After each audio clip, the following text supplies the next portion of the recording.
Ladies and gentlemen, welcome back for another video. We got one prepared for you today where we're going to be giving you our quick fire top 25 picks for all of our top 25 week 10 college football games. We're going to run through all of them really quick, break down the rosters, break down the matchup, and try to let you know who we are predicting to win and what that final score will be. Make sure to hit that like button. Make sure to subscribe. If you have any comments about these games or anything else, please drop it below and I will respond.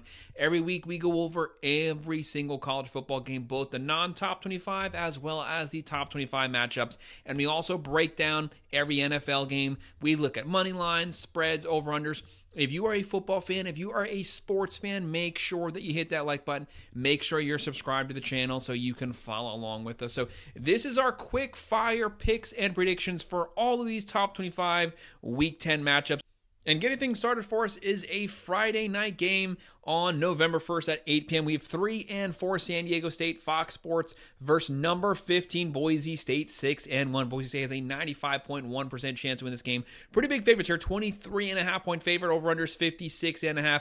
Boise State is in the lead right now for the group of 5 positioning. If they continue to win out, they have perfectly situated themselves to represent the group of 5 in the playoffs. They just have to keep winning these games, and they're set. And thankfully for them, they have the best running back in the entire country. They're going to ride Ashton Gentry straight to the playoffs. They have Matson at the quarterback position, closing in on 1,500 yards, 13 touchdowns, 2 picks. Look at the point differential here. San Diego State, they average 22.3. Boise's averaging 44.3, giving up 25.9. They throw for 233. They're running for 275 yards per game. That's top 10 in the nation. They are going to control the clock. They're going to control the crown. Gentry closing in on 1,400 yards. Already has 19 touchdowns. He's on pace for 2,500 yards this season. I have Boise State winning this one, controlling it the whole time, winning 38-17.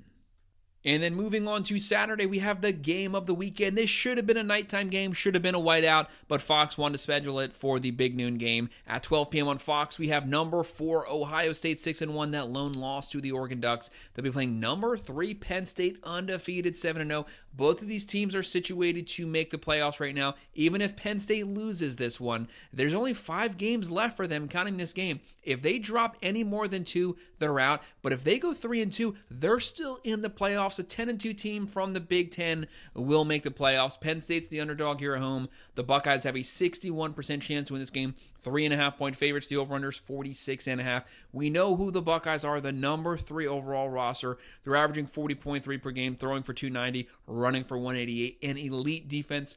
Top 5 defense, the number 1 talented defense in the nation, giving up 11.9 points per game, only 91 on the ground. Penn State, they also have a top 10 defense, but is Drew Waller going to be healthy? If he's not, that is a massive loss for Penn State, but Penn State does have a great defense. They're going to get after the Buckeyes. The Buckeyes do have questions on their offensive line. How much pressure can James Franklin and the defense led by Tim Allen get on Will Howard? But Penn State's only giving up 14.3 points per game, only 92.9 on the ground.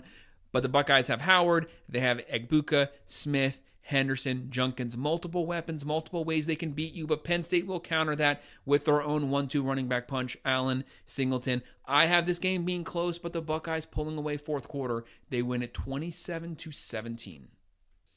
And the next matchup, a matchup of the last 2 Miami head coaches. We have Manny Diaz's first time facing his old team, the Miami Hurricanes. Duke is 6-2. This game's at 12 p.m. on the ABC Network versus number 5, undefeated 8-0 Miami Hurricanes, who have their sights set right now on a potential ACC championship and potentially making the playoffs. The Hurricanes have a 90.8% chance to win this game. They are 20-point favorites. Over-under is 54.5. Duke, great defense. They have Murphy at quarterback, closing in on 1,800 yards, 17 touchdowns, 5 picks. He's not a mobile quarterback. Duke does have issues moving the ball, but they do have a top 20 defense, but they live off of turnovers.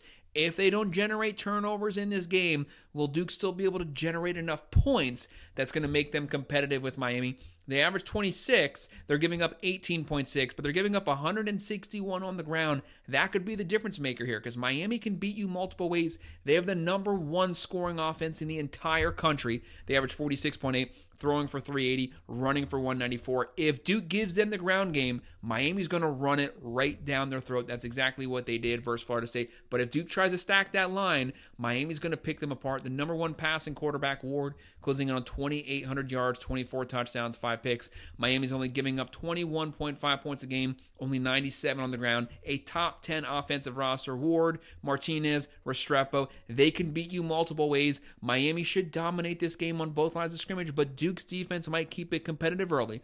But Miami wins 38-17.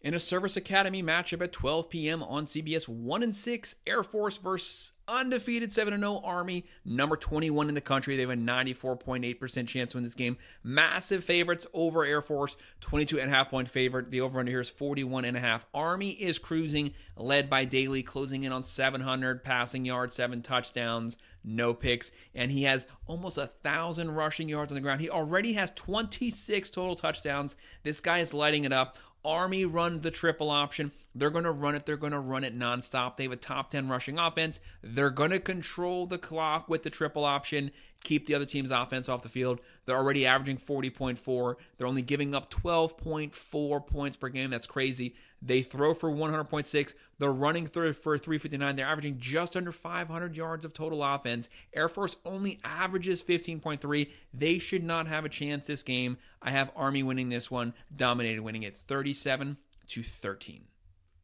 And then a really sneaky SEC matchup on ESPN at 12 p.m. Number 19 Ole Miss 6-2 versus 5-3 Arkansas. Do not underestimate the Razorbacks. If you think you might, don't forget the Arkansas versus Tennessee game. Pittman has a very talented team, and he has Bobby Petrino calling plays. He can dial up a lot of things. For Lane Kiffin's squad, if they win out in the SEC and finish the season 10-2 in the SEC, that will get you in the playoffs, but there's no room for error. They have to win out. They have the number 1 transfer portal class, one of the best quarterback, running back, wide receiver combos. Dart closing in on 2,700 yards, 15 touchdowns, 3 picks. They're averaging 39.5. Throwing for 365, running for 184, the number 1 defense in the country, only giving up 11 points per game. That's going to keep them in all these games. But Arkansas, will Green be healthy? If he is, can he stay out of the turnovers? Can he go mobile and extend plays? They're averaging 33.3. They're giving up 21.8. A very competitive Arkansas Razorbacks team. They want the upset here. But Ole Miss, they have Dart, they have Parrish, they have Trey Harris closing in on 1,000 yards through their first 8 games. Ole Miss's defense should make the difference here, should deliver them the fourth quarter, get them a turnover. I have Ole Miss winning this one 33-20, but pulling away in the fourth quarter. Then a Big Ten on Big Ten matchup on Fox Sports at 12 p.m. 5-3 Minnesota, who's actually the favorite, versus ranked number 24, the Fighting Illini at 6-2. Right now, Minnesota has a 54.3% chance to win this game, 3-point favorite. Over-unders 45.5. This is going to be a good matchup. This is PJ Fleck versus Brett Bielema. This could go either way. It's going to be physical. It's going to be decided in the trenches. Minnesota, they have Brosmer, and the Fighting Illini, they have Altmaier. They have almost the exact same stats. Both of these teams are built the same way. They throw the ball on third downs. They run the ball. They play great defense. They want to dominate. Who's going to be the more physical team? Will it be Minnesota? Will it be the Illini? Both of these teams are practically matches. Brosmer closing in on 1,800 yards. Altmaier's closing in on 1,700 yards. It's probably going to come down to one single possession. Could be a touchdown. Could be a turnover. That's what's going to make the difference here, but it's going to be close. I have the Fighting Illini pulling off the upset win. It's an upset, even though they're the ranked team. They win it 23-17. Then the largest cocktail party in the world at 3:30 p.m. on ABC. 4-3 Florida. They need this win. Their schedule's getting really difficult. The most difficult college football schedule I've ever seen in my life. They're now in the thick of it. They have to win this game in order to try to get a bowl game. It's going to be tough. They'll be playing number 2, the Georgia Bulldogs, who are 6-2. Georgia's 79.8% chance to win this game. 17-point favorites. Over-unders 52.5. Florida comes into this game banged up. Graham Mertz is out. They'll be rolling with DJ Lagway. What's going to set him apart is his mobility factor. He has the strong arm. Can he extend plays with his legs? Georgia will be flushing him out of the pocket. His scrambling ability could make the difference here, could get them some added points. Florida's averaging 30.9, Georgia 33. Georgia's biggest issue is their running game. They are moving the ball, but they're relying too much on Carson Beck and the passing game. They have to establish a run game. They're only running for 130 per game. That's not the Georgia way. Get back on the offensive line, dominate the line of scrimmage, run the ball downhill, play solid defense, giving up 16.9. Florida's got some decent playmakers. They might get some second half points. That's what makes this game look closer. But Georgia should be able to own this game, should have the starters out by the fourth quarter. Georgia wins it 37-23. Then some Big 12 play, 3:30 p.m. on ESPN. 5-3 Texas Tech. Do not underestimate them due to their 5-3 record. This is a team that can consistently move the ball, but they give up a lot of points. They'll be playing number 7 undefeated Iowa State. They are number 11 in the country. Right now, Iowa State has an 81.5% chance to win this game. 14.5-point favorites. Over-unders 56.5. Looking at Texas Tech, they have Morton closing in on 2,100 yards, 17 touchdowns, 3 picks. And for Matt Campbell, you know he's going to be disciplined. You know they're going to play great defense. They're going to cut down on their turnovers. They're going to run the ball. They are led by Beck, closing in on 1,800 yards, 11 touchdowns, 5 picks. Texas Tech, they're averaging 38.1, throwing for 298, running for 169, but they give up 36 points a game. That is awful. They give up 316 through the air, 158 on the ground. Iowa State will be able to move the ball at will, passing, running the ball, whatever they want to do. They're going to get first downs. They are going to score, but it's their physicality that sets them apart from other Big 12 teams. They're only giving up 14.4 points a game. They're going to make life difficult for Texas Tech. I have Iowa State winning this one, but a little closer, winning it 33-24.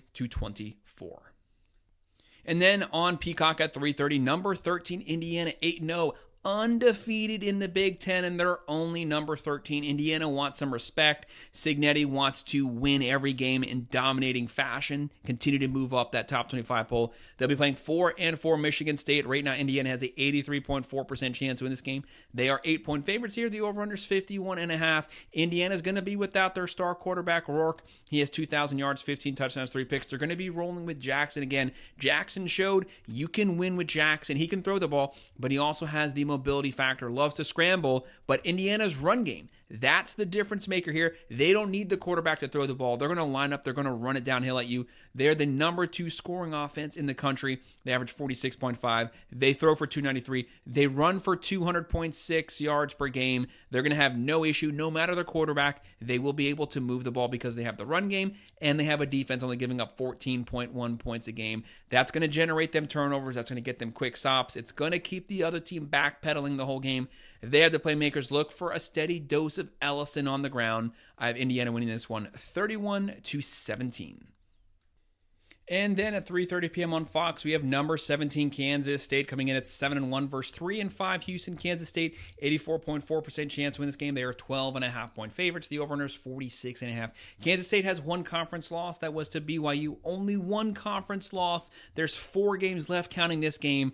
Everything is still in front of them. They still have the opportunity to compete in the Big 12 and thus potentially make that playoffs. They just have to continue to win these games, and they're playing great ball right now. They are going to be led by Avery Johnson, who's playing really solid, closing in on 1,700 yards, 16 touchdowns, 5 picks. But he can run the ball. When he runs with purpose and picks up massive yardage on the ground, and he's going to be able to do so versus Houston. They average 32.8, throwing for 221, running for 223, very balanced, giving up 21.4 points a game. Their weakness is their secondary. You can torch them through the air, but it's very difficult to run on Kansas State. Houston, they don't have the offense to be able to take advantage of Kansas State's secondary. They only average 14.1 points a game. They only throw for 172. Kansas State gives up 268. Houston doesn't have the playmakers yet. Fritz does have to flip this roster. Kansas State has the playmakers. Johnson, DJ Giddens closing in on 1,000 yards. Brown at wide receiver. The guy's a burner. I have Kansas State winning this one in dominating fashion, 34-17. And on CBS at 3:30 p.m., number 1 Oregon 8-0 versus 5-3 Michigan Wolverines, the defending national champs. Right now, Michigan is the underdog at home. Oregon, 77.8% chance to win this game. 14.5-point favorites. Over-under is 45.5. Oregon has a loaded roster, top 5 overall roster. Dylan Gabriel is back currently as the Heisman frontrunner for the Vegas odds. He's closing in on 2,400 yards, 18 touchdowns, 5 picks, leading the nation's 76% completion percentage. They average 35. They throw for 311. They run for 167. They're only giving up 15.6 points a game. That's the top 15 defense. This team was built in the trenches. They will be able to match Michigan's physicality. Michigan still has no quarterback. They've been shuffling quarterbacks. They have quarterbacks retiring. They're only averaging 21.5. They're only throwing for 140. If you don't have one quarterback, you have no quarterbacks. Yes, they can run the ball. Yes, they have a defense. Yes, they still have Loveland at tight end. But when you don't have someone who can consistently get him the ball, the Ducks playmakers, they're going to carry this game. Gabriel, James, Johnson, Stewart. I have Oregon winning, but pulling their starters fourth quarter, they win it 33-16. And then an SEC matchup at 7:30 on ABC. Number 10, the Aggies, 7-1 versus 4-3 South Carolina. South Carolina has made a living out of upsetting top 10 teams. Keep your eyes on this game. Right now, the Aggies 2.5-point favorites. The over-under is 44.5. But Texas A&M only has a 54% chance to win this game. This game is practically 50-50, practically a pick-em. You don't want to sleep on the Aggies, but the Aggies, Connor Wegman, he's been too iffy, flip-flopping back and forth. They're probably going to be rolling with Reed this game. Reed gives them a better chance to win the game. The guy can't throw the ball, but it's his mobility that adds to the Texas A&M run-first mentality. This is a Mike Elko team. They want to line up. They want to play good defense, but they want to run the ball down your throat. They're averaging 32.3, but they're running for 221.5. That's number one in the SEC, and they're only giving up 18.4. Can South Carolina keep down on the turnovers, which is going to keep them in this game because their defense only gives up 18.7. As long as the offense does their part, they should be able to keep this within a one-possession game, but the Aggies should be able to control it. But this is a potential upset game here, but I have the Aggies winning it in the fourth quarter, and they pull it out, squeak it out, 27-23. And this next one's going to be a really fun one at 7:30 p.m. on ESPN. 5-3 Louisville. Do not be fooled by that record. This is a team with a top 30 offense, a top 30 defense. Jeff Brom's team, very talented. He knows how to work the portal. He plays to his skill position player strength, and he has some really good transfers in this season. They'll be playing number 11 Clemson, 6-1. Clemson has a 66.9% chance to win this game. 10.5-point favorites. The over-under here is 61.5. Louisville can move the ball. Show having a great season at the quarterback position, closing in on 2,400 yards, 20 touchdowns, 5 picks. They're averaging 36.6, throwing for 316, running for 157, giving up 24.6 points per game. They don't have the best defense, but they have a serviceable defense. They do have a really good pass rush, but it's their offense that makes them competitive. Shaw having a great season, Brown at running back, and Brooks, the transfer from Alabama, closing in on 800 yards through their first 8 games. But Clemson, Dabo, props to them. Second year under Riley looks like a completely different offense. They're averaging 42 points a game. They're giving up 23 points a game. Look for Klubnik, Maffa, Williams, the playmakers. They're going to make the difference. And Cade Klubnik and his dual ability throwing and running the ball. They should be able to beat Louisville at the line of scrimmage. I have Clemson winning this one in a higher scoring shootout, but the fourth quarter, they wear them out. They make the difference there. They win it 41-28. And then our second to last game in an SEC matchup on the SEC Network at 7:45, 3-5 Kentucky. Also, don't underestimate Mark Stoops. He usually has a good defense. They usually play a high level of physicality. They'll be playing Tennessee, 6-1, number 7 Tennessee Volunteers. This team is loaded, but once they started SEC play, this team has yet to score more than 25 points. They haven't scored over 25 points in 5 straight games. They have to break that streak at some point. Josh Heupel, one of the best offensive minds in all of college football. If they're going to get it right at some point, is this the week they get it right? They have a 91% chance to win this game, 16.5-point favorites. The over-under is 45.5. If they can give Nico some time, he's been panicking under stress. Kentucky's going to try to blitz him. They're going to try to control the line of scrimmage, force Nico into mistakes. When he is rushed, he throws the ball way too high on a lot of his routes. Can they calm him down? That could be the difference maker for Tennessee, not just winning this game, but getting over 25 points, getting that offense going. They needed to get going to end the season, potentially going towards the SEC championship or the playoffs. Kentucky, they're only averaging 19.1, and they are giving up 19.9. Tennessee, they average 39.6. They throw for 242. They run for 241.6 yards. Probably the most balanced offense in the nation. Nico, Sampson, Thornton Jr., Squirrel White. They have the playmakers. They have a top 5 defense giving up 11.6 points a game, only 79 on the ground, and they're top 10 in quarterback hurries and sacks. Tennessee should dominate this game. I have their offense getting back on track here, getting some points, and the defense gets some turnovers. They win it 40-17.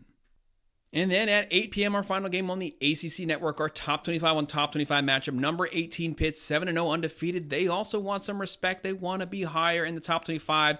Undefeated Power 4 team. They'll be playing number 20 SMU, 7-1, coming off that close win versus Duke. Right now, SMU, 70.1% chance to win this game, 7.5-point favorites, over-unders 59.5. Both of these teams are identical. They both move the ball. Pat Narduzzi's team can score. Rhett Lashley's team can score. who's going to have a turnover at the inopportune time. Right now for Pitt, they have Holstein, who's the Bama transfer, closing in on 1,900 yards, 17 touchdowns, 5 picks. Jennings simply stepped in for Stone. He can throw it. He can run it. Pitt averages 40.9. They're giving up 22 points a game, only 93.9 on the ground.